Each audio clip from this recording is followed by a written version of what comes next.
This podcast is brought to you by Existential Crisis. Colin had a problem and a microphone to spare. Thomas took it up and so the podcast went to air. For weeks and months they trolled through every single DVD. They've unwrapped all the ones they can and now they're cellulose free. Now they're cellulose free. Hello, dear listener, and welcome to Cellulose Free. My name is Colin, and with me as always is my fellow film watcher, compadre and son, Thomas. Hi, hello. So what have you been up to? What have I been up to? I went out and I bought some 3.5mm cables and then I came back. Okay. And that involved 8 separate check-ins in the COVID app. To get how many cords? 3 of them. 3 from the same place. From the same place. Right. So it's a 3.5 to 3.5. Mm-hmm. Way back in the dark ages when I was working in an establishment that sold such things, there was suddenly an upsurge of requests for such cables when suddenly cars were including 3.5 plugs so that you could plug your phones in and things like that. And out of the blue, people would come in and suddenly say, I need an aux cable. And I'm thinking, what? An aux cable? And I'm going, what are you talking about? Auxiliary cable. Okay. Yeah. Not aux. No. Aux. Aux. Yes. From the Lord of the Rings. So I certainly sold my fair share of aux cables in my time. So you had to check in 8 places to... Yes. Yeah. Two of which moved. Good. One being a bus. The second one was a ferry. A couple of weeks back, when I first went on the ferry, Yes. the way that you checked into the ferry was checking into the Brook Street Pier. Good. And now it is checking in to the ferry itself. Yeah. Because ostensibly they're linked to the metro system. I don't know. Okay. I don't know. Good. It's Transport Tasmania. Okay. So they'd be using the same. Yeah. Well, let's put it this way. Did the ferry have stickers on every window with the QR code? No, it had laminated sheets on all the tables and some walls. Okay. So not quite as extreme as the buses then. No. The bus wasn't actually quite that extreme. But it was a bendy bus. Oh, you were on a bendy bus. I don't often get on a bendy bus. Did you sit at the front of the bendy bus, or did you sit at the back thinking that you'd get a longer ride? I sat at the back intending to sit near the door. Right. Good. Did you know that there's some places in Hobart where when the bendy bus goes around certain corners in Hobart, you can wave at yourself? Moving on. What have I been up to? Nothing. All right. I have also been consuming media, as one does. Right. Any of it in German? No, not this week. Right. That's not the end of this week, but the one after. Right. No idea why it's so soon after the last one, but I'm not going to argue with television programmers. So what any juicy media that I should be aware of and our listener should be aware of? That I found interesting. Secret Base, who produce sports-related content, just finished up a 7-part series about a American football team that doesn't usually do particularly well in the lead up to the American football season coming up. So that's the history of the Atlanta Falcons, and it runs for almost 7 hours.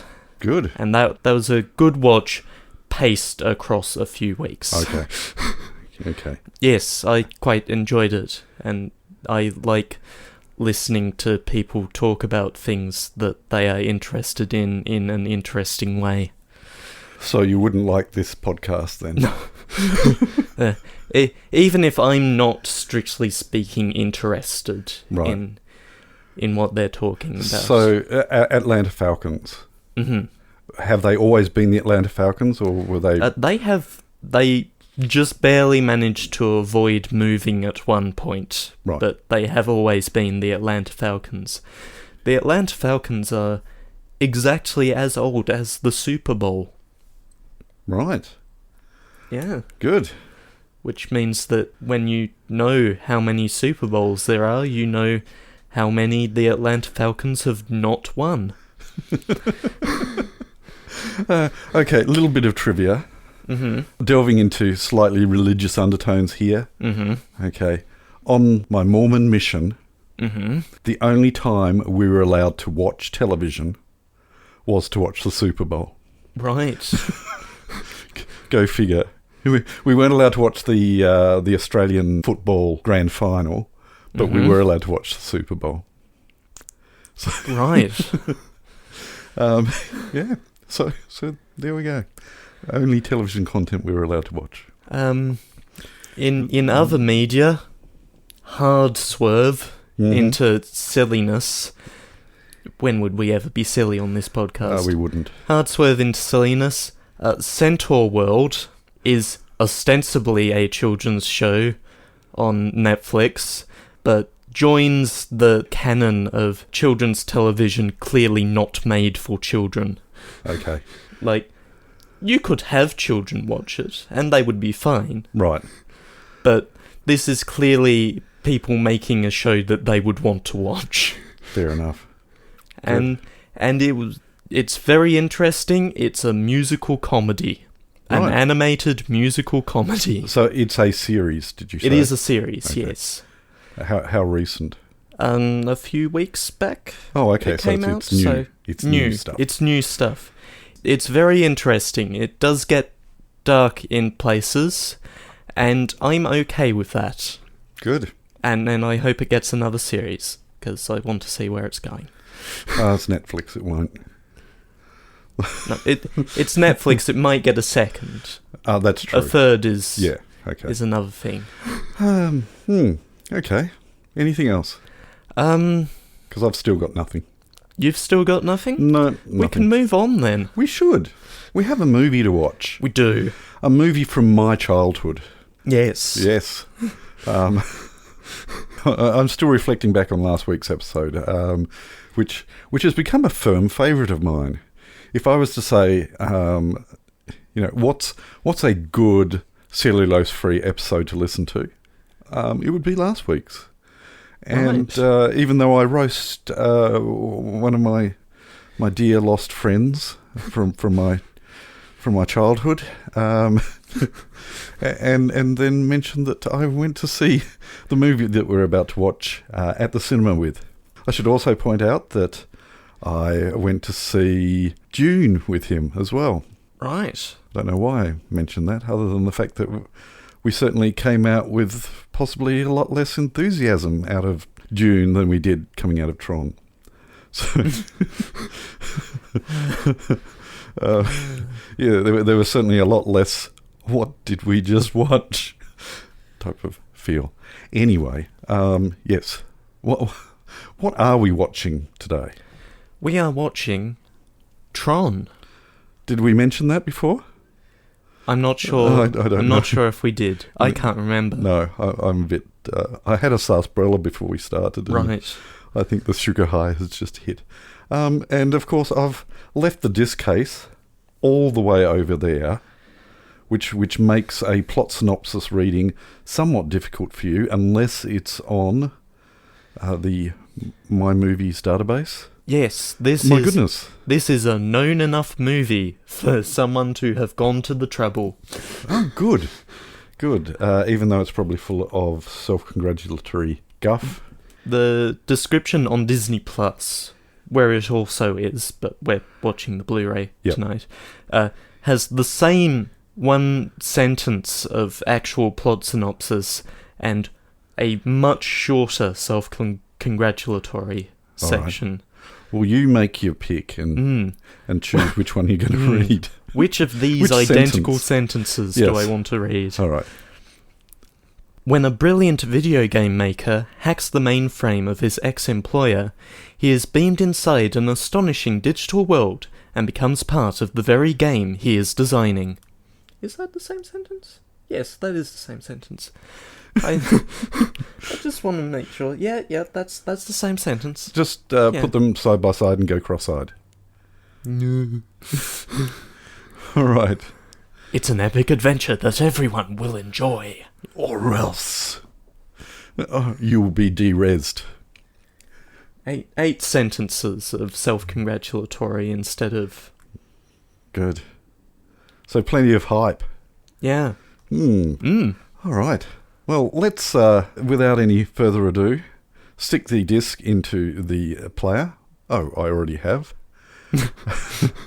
We'll watch this film, and then afterwards we'll talk about it. So we'll catch you on the flip side. Please switch to disc 2. There is only disc 1.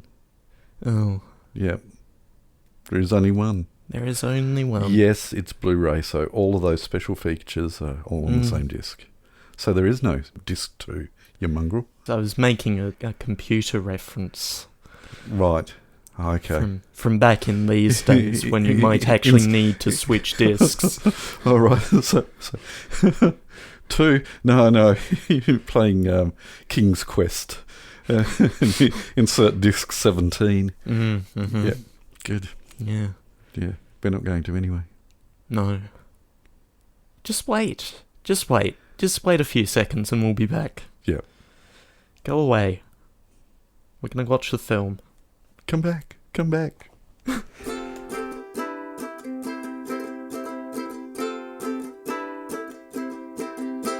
So, what did you think? I think some of the allure has worn off in the few years, honestly, since I last watched it. In the cold light of day, it is a very clunky. It is, yes. Poorly scripted, very poorly timed, but it's still gorgeous. Yeah. I for all its very, very glaring faults, it's a special film. Yeah. I will not let anyone tell me otherwise. And I think I'm seeing beyond the bits of how important it was in its time and place in film production. It was only years after that the industry really recognised how important it was, and possibly ahead of its time. But that was possibly also its undoing in how we're reflecting on it now, in that there was certainly a lot of time and effort spent on how things looked at the expense of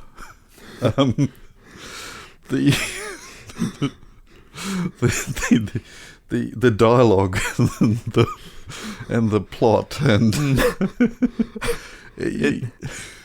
the film just sort of starts and just sort of ends. It does not hold your hand at any point from it starting to it ending. No, and it assumes you're following along. Yeah, and just goes. My wife Wendy sort of wandered in partway through it, and she sort of, I think she's seen bits of it before, but she was sort of held mesmerised for just a brief moment, and then said, "This is a really weird film," and it is. It is, yeah. And the script suffers a lot from trying to be hip and having its jargon really cool, and looking back, it doesn't, and it's something that pretty much every film that involves technology suffers from years later. I'm guessing that at the time I watched this, it was cool. The jargon was cool, and the technobabble was cutting edge, but that certainly hasn't aged well. There was a line amongst many clunky lines. What was it? When Flynn is hacking right at the beginning, and he says, "Come on, you scuzzy data, be in there." Now, scuzzy really didn't have any meaning at this. This came out in 1982, and I'm just curious to know which came first, the scuzzy or the scuzzy, because there is a data interface that its origins came about around 1982, but really only became terminology a few years later, and kept on for quite some time. It was basically the protocols for cabling, pre-USB. I thought, my goodness, that's... I don't know whether there was a connection there or not, but... SCSI, the Small Computer System Interface, yes, was published in 1986. Yep, but following... That was published in 86, but its origins sort of started around 82. But I think it is the movie was pre-SCSI. So I'm really wondering whether the guys who were coming up with names for these things had a fondness for the movie and came up with an acronym that matched it. And another place where, which came first, the chicken or the egg, where he said, "Let's use the Wayback Machine." Yes, a reference to Peabody and Sherman. Yes, and now, if someone wants to delve into the bowels of the internet, what do you use? The Internet Archive's Wayback Machine. Wayback Machine. So that history is cool, I thought. Yes, but yeah, very clunky dialogue, weird interactions. There's a kissing scene that... were you uncomfortable? I mean, I know they're computer programs that are kissing, but how long had they been? There's a kissing scene involving two people, and then shortly thereafter, another kissing scene involving one of those two people. Yes. And that was her introduction to kissing, and so and introduced it to the second person. But this first kiss, the amount of time that they had spent together in this whole story was very, very short. So. Since they pulled him up onto the sailor and were thrown into jail shortly thereafter. It was not very long. It feels wrong to be hating on this too much, because it is still very much a favourite film of mine. Even during its painful bits, there are still glorious shots that hold up incredibly well. Others not so much. Over a year and a half ago, when I was in Seattle, I visited the Museum of Pop Culture. Right as things were coming down. Right as things were coming down, yes. The comic convention that I'd gone there for had just been cancelled. And so the friends that I was staying with, we went and did as many things as we could do as the lights turned off. It's quite weird. So one of the places we went to was the Museum of Pop Culture, and I'm showing Thomas a picture of one of the costumes that was used in TRON. Yeah, it's interesting seeing the lines and everything. It's looking at it close up, it was held together with sticky tape, and the seams were really... It was a really bad costume, but intentionally so. As mentioned last week, it was pretty much all filmed in black and white for high contrast, and this costume, I'll pop the photo up on the Facebook page. It was designed specifically to have the lines stand out, and it didn't matter about anything else. It was really an eye-opener seeing this costume and thinking, wow. It was really looking behind that curtain again of... This impressed me as a kid. And it still does. I know that the second film does away completely with the really clunky technology that was used, but it worked. It did. And beautifully so. Your turn. You say something. Yeah, okay. So, we're in the real world.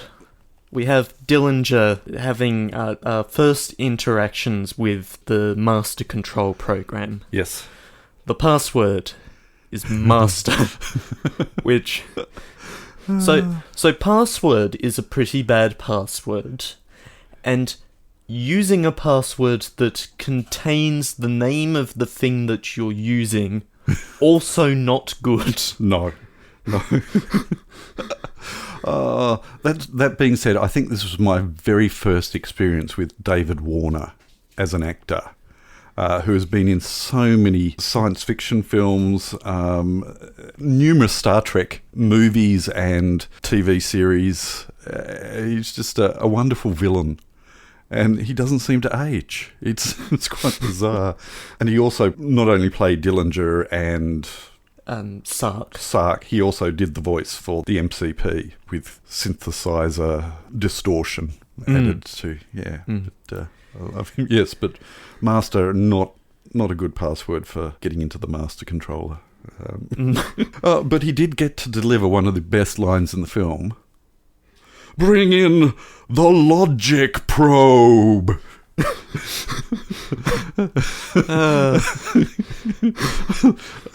Best, you say? Well, one of the best examples of how some of the dialogue was quite clunky. Yeah. There is some very good dialogue in there. It's just surrounded by dialogue that doesn't work. Yes. A lot of the discussions between programs whilst they're sitting in cells just feels painful now. Ram talking about his role as an actuarial. Let's talk Easter eggs. Yes.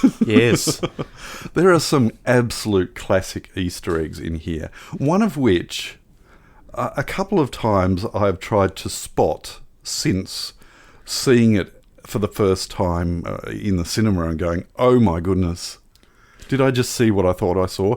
And I haven't been able to see it again. Can you believe that? You actually weren't watching the screen when it happened, so I had to wind it back. I was just barely paying attention at the time. So, I wound it back and played it again. And yeah, that is the head of Mickey Mouse. That is indeed. There's a scene where they're flying along in a light sail, on top of a light sail ship with computer-generated landscape below. And there's a shot where the camera is looking down on them and the landscape below. And they're in the sort of fractal landscape. It's perfectly flat.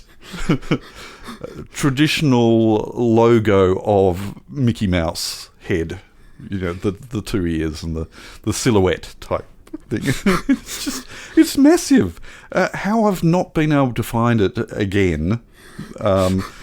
I don't know, but yes, that's a fairly long scene, and I think where I thought it was earlier, but it's actually quite a bit later in the light sail scene. And then you think, oh, I've missed it. I'll stop paying attention. Yeah.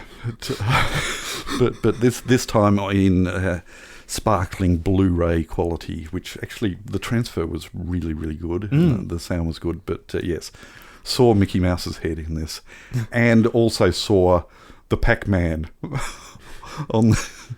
There's a big map that Dylan Stark is looking at while they're tracking the renegades, and there's just Pac-Man in the middle. Little yellow Pac-Man with its mouth opening and closing. A few dots nearby.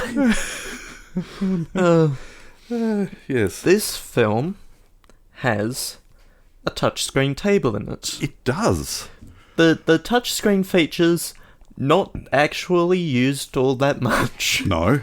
The most Dillinger does is push some unlabeled buttons off to his right. Yes. And I think it was an on-off button. and push enter. Yes. As opposed to do not enter. And that's and it has a nice screen. It has a wonderful screen.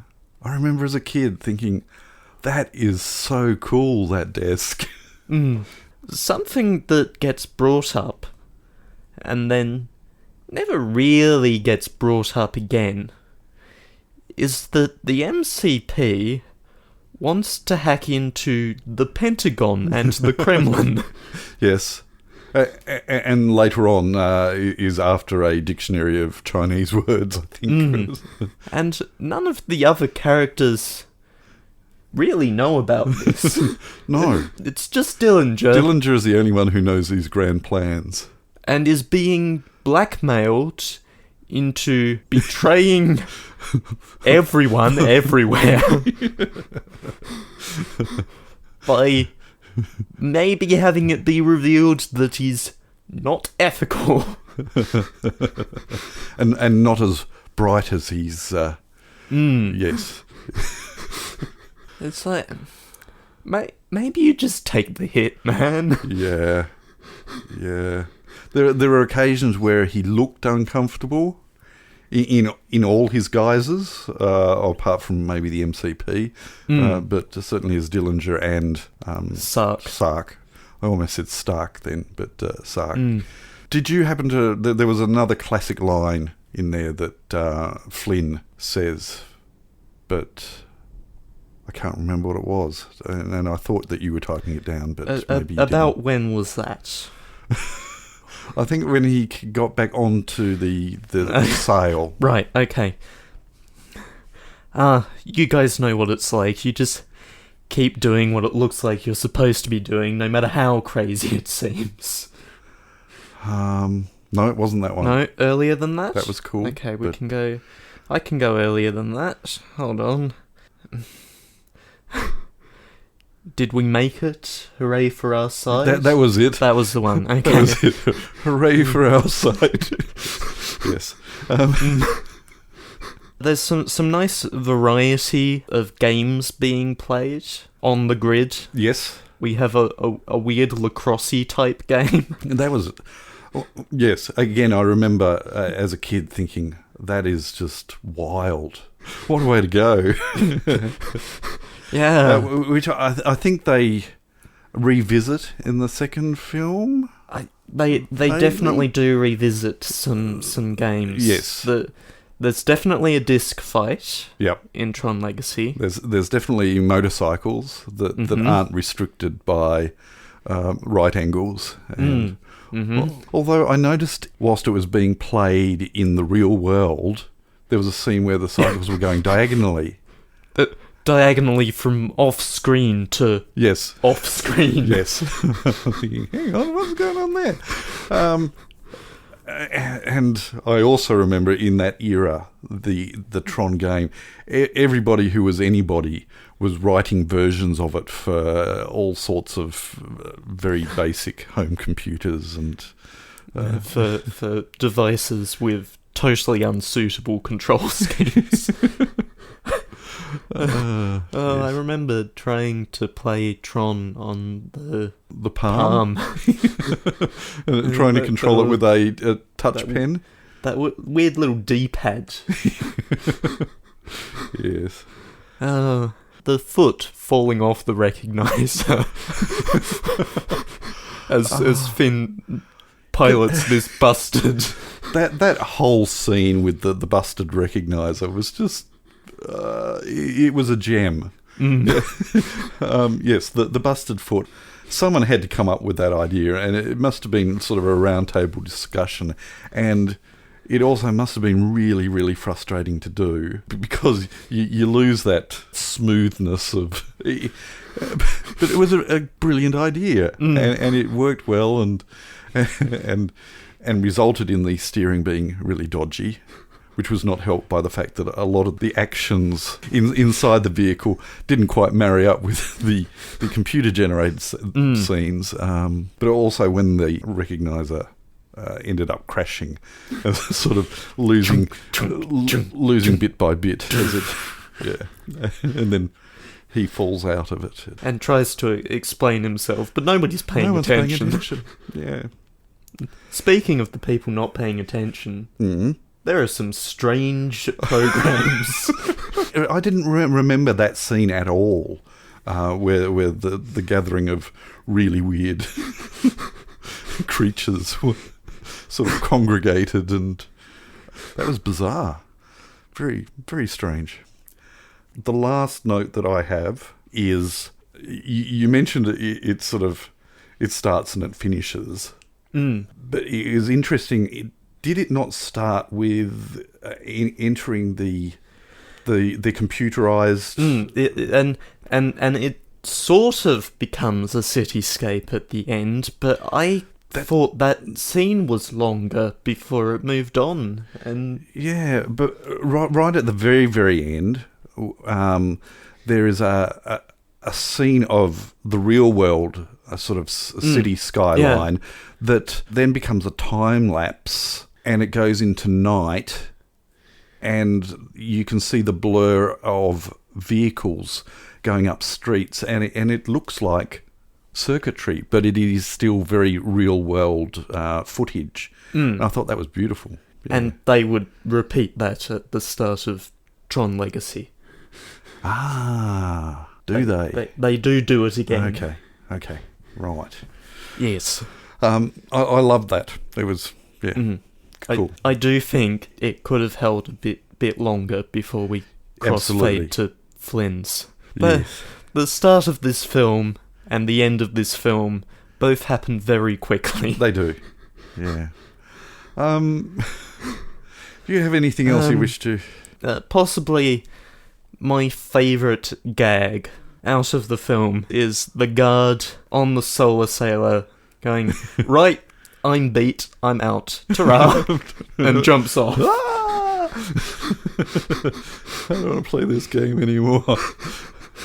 And I know the film just sort of ends, but right before it just sort of ends, Dillinger walks in and attempts to use the computer, but up comes the information that he's been beat. And he slumps down in his seat, and we cut to a wide shot.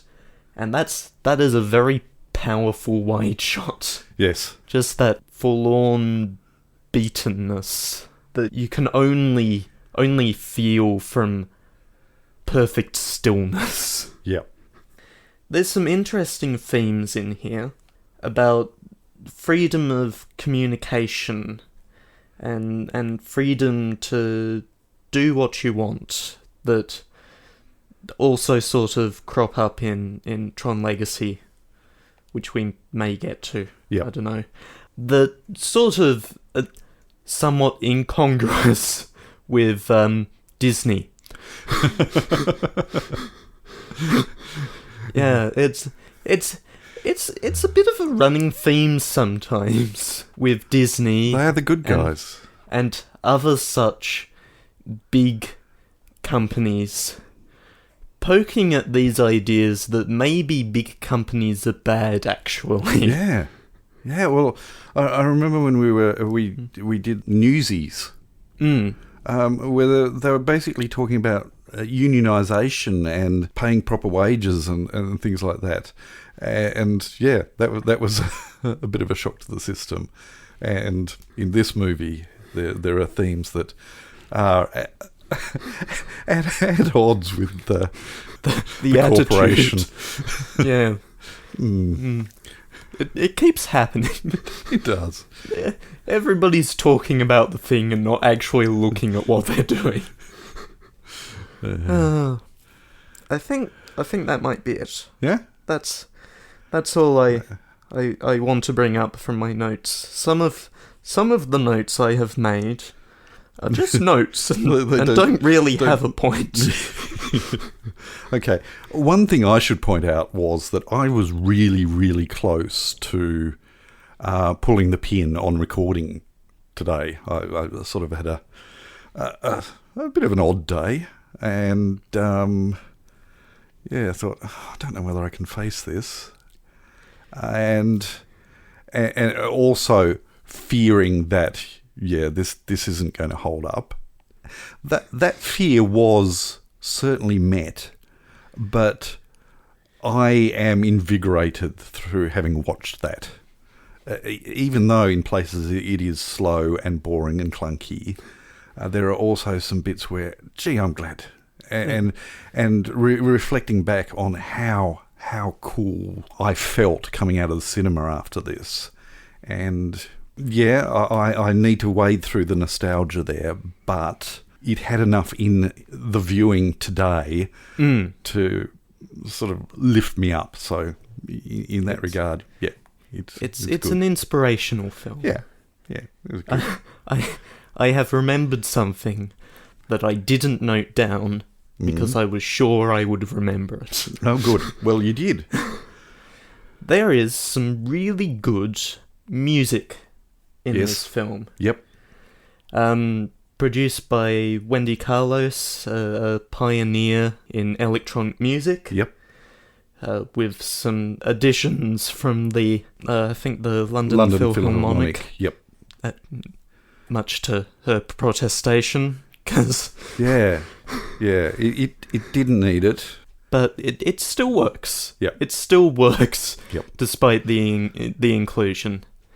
The film also ends with Journey's Only Solutions, which was not how the credits were going to end. It was quite bizarre. Wendy Carlos did produce a full 5-minute track for the end credits, but the producers of the film were worried that she wasn't going to finish the 5 minutes of credits music, and so in went Only Solutions. And not all of it. No, not all of it. It faded out at the end rather than actually... I think only half of it played. So it wasn't even a case of, it's just about finished, we're fading out in the end. It was midway through it. So, okay, I didn't know that about her in music, but... She finished it, it went on the soundtrack, but it didn't go in the film. Right. Yes, that might actually be it now. That might be it. And the deranged cat is making his contribution to the podcast. All right. Well, we'll move on then.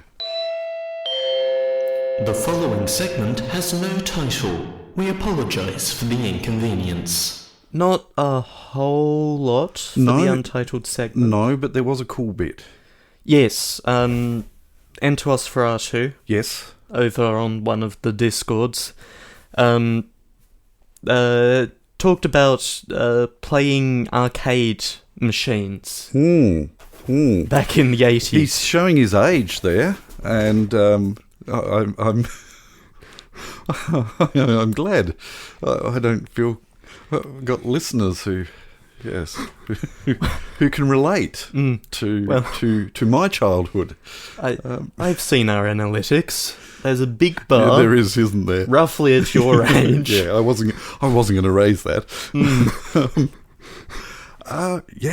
It was a huge scene, and it was a frustrating scene because I grew up poor, and so was very, very lucky, when I got to go to the cinema, and the arcades that were around growing up were in my hometown. All of the arcades were connected to cinemas. And so the only time that I'd tend to go to an arcade was with a friend when we were going to go see a film. And I would be lucky if I had $8 worth of 20-cent pieces to have like 5 games.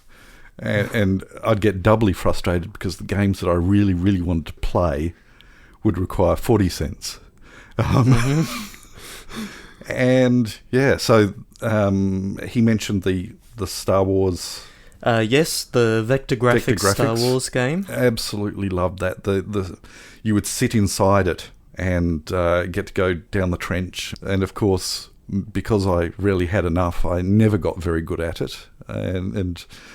But it had a viewing port at the back behind the seat, so you could actually look through and watch other people play, which was vicariously fun as well. And the other one of my favourites was Battle Tank, which is another Vector Graphics game, and your controls were 2 joysticks that you would push both of them forward to go forward and pull both of them back to go backwards, and left one back and right one forward to go left. And I loved the atmosphere of the arcades. Certainly there were dark, dingy places, and I'm thinking about arcades that I know about, and all I can think of is the ones at cinemas and the one at the bowling place. Right.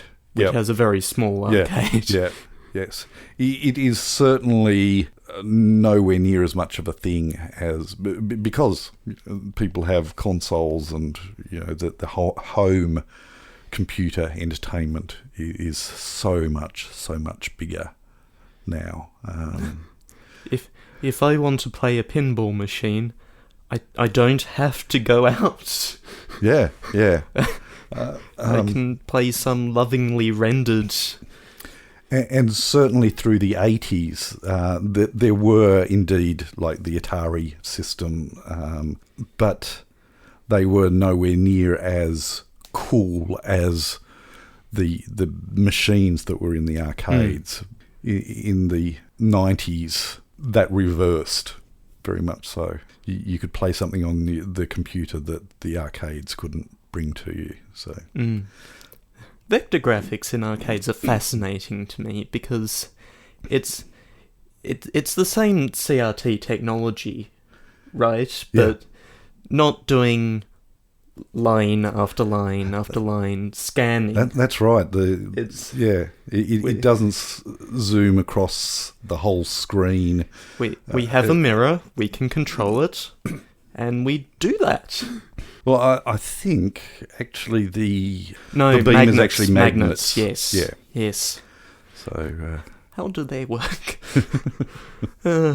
And there was one company that came out with a tabletop vector graphics machine, and there was one in the one of the department stores that I just absolutely adored. And it's still one of my dreams to have a vector graphics machine. Vectrex. Vectrex. That's it. Yes. Developed by Smith Engineering. The only one ever designed and released for the home market.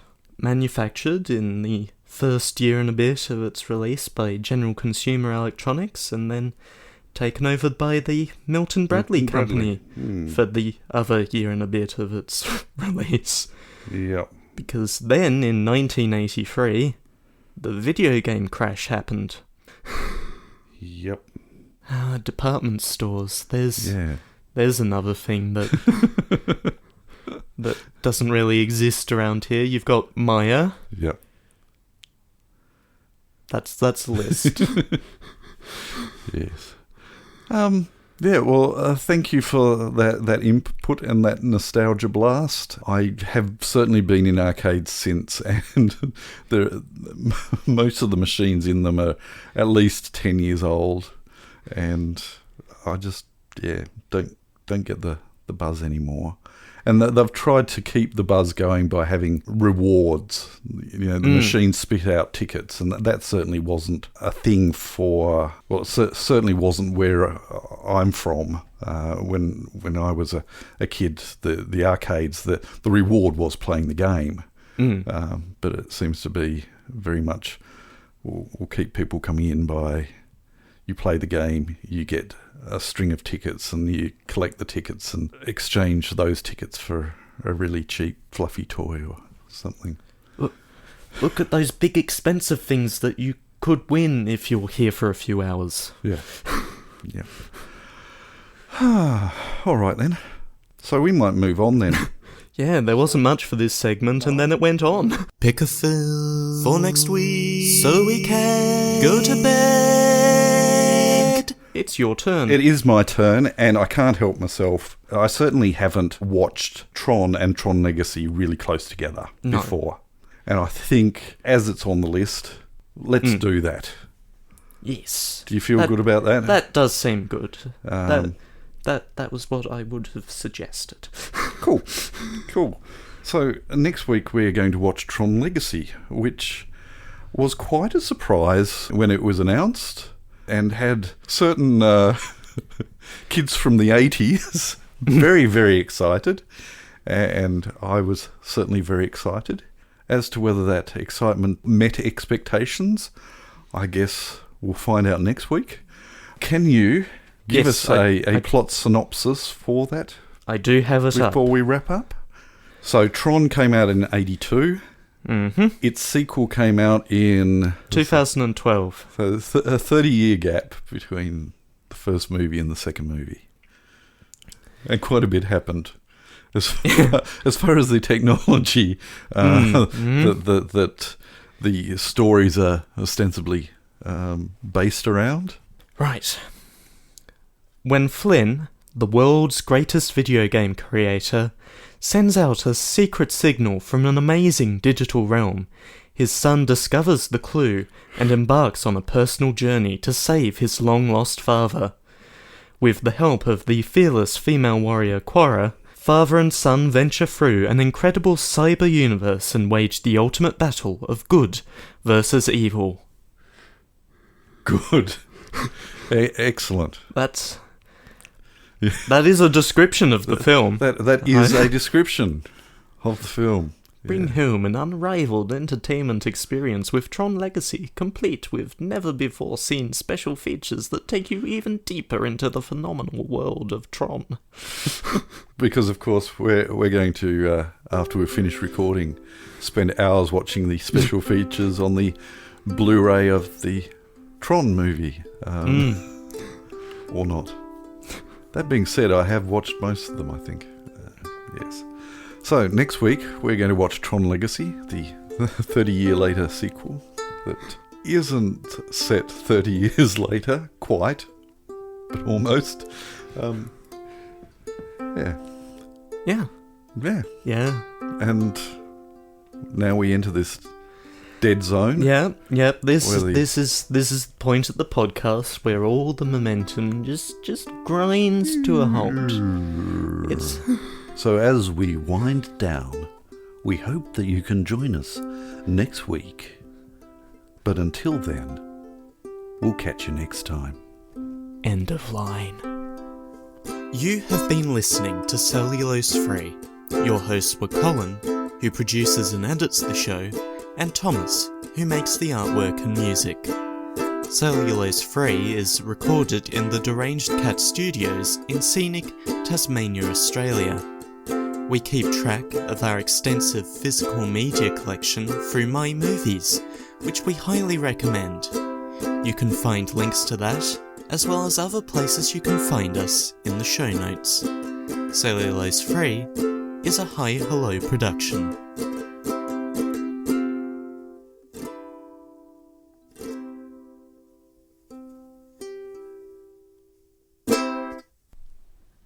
Oh, well done.